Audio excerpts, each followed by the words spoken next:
the documentary. Oh. So the three of us got reconnected again, which was very nice. That is and nice. we, of course, we shared Brad Davis stories, of which there are endless stories. Okay. Yeah. All right. And I should point out to people that Midnight Express is almost 40 years old at this point. It's hard to believe.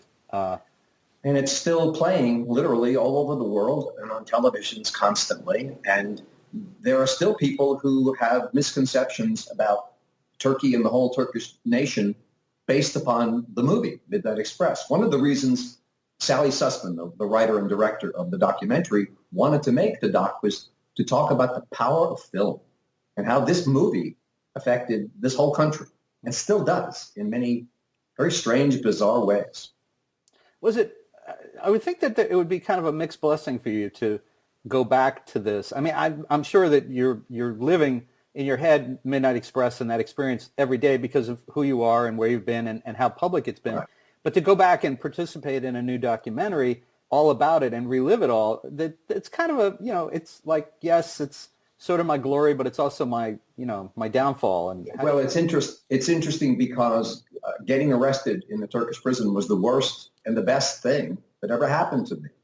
It forced me to grow up. I learned things I needed to learn in jail. Life was too fast and easy in the 60s. I loved the 60s. Sex, drugs, rock and roll, no AIDS, free love. I loved the 60s. And then things changed. But prison, in many ways, forced me to grow up. It got all my books published. I was at Marquette University. I was in the journalism school. I wanted to write, but I needed to go out into the world and experience life so I could write about it. Surprise, surprise. I met my wife in 1978 at the Cannes Film Festival when Midnight Express, the movie, premiered there. And we've been together for the last 37 years. So, it's hard to say where the road's going to lead. But I've been dealing with everything is before and after getting arrested. My whole life turned over. And it still is. I'm still talking about it. I've been doing a one-man theatrical piece for the last 4 years, traveling the world, talking about riding the Midnight Express. And for the last 12 years, this documentary has been happening. Documentaries don't happen quickly. They're not a script. As you know, they're real life. And they keep moving and morphing and changing. And Sally is a bulldog. She just refused to let this go. And after about, I think, almost 12 years, we took the documentary last year to the Cannes Film Festival.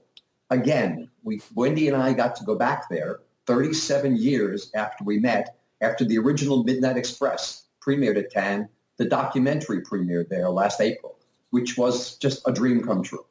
And it's been good for the doc, too. It's moved us along.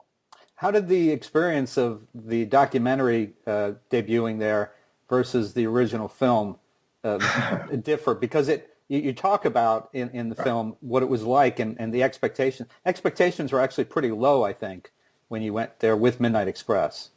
Well, of course, it was just overwhelming in 1978. I mean, I've been in prison for 5 years. Now I'm out and we're at the Cannes Film Festival and all of this stuff is happening.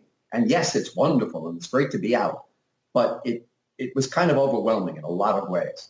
To go back now, 37 years later, with Wendy, with a secure, settled existence, which wasn't happening in 1978, everything was whirling and swirling. It was great. And I'm so much different now, and life is so much different now, that to go back again now and have the documentary show a full circle. I mean, I got to go back to Istanbul in 2010, and we filmed that as part of the documentary. Mm-hmm. I got a chance to heal the breach between myself and the Turkish people. I've said from the very first day, incredible movie, amazing. Brad Davis gave his heart and soul, and Oliver wrote a script, and Alan Parker directed it, and the music, and it's not necessarily, it doesn't show my story as fully as I would like it, and it makes some major changes, and mostly it's the attitude towards the Turks. I mean, I didn't like prison, but I loved Istanbul. I got along great with the Turkish people. I made 4 trips to Istanbul before getting arrested on my 4th trip, which I couldn't talk about when I came home. I couldn't write it in Midnight Express. All I could talk about was the 4th trip, because the first trips, I couldn't say that legally back in 1975 at the height of the drug war. And so all you saw in the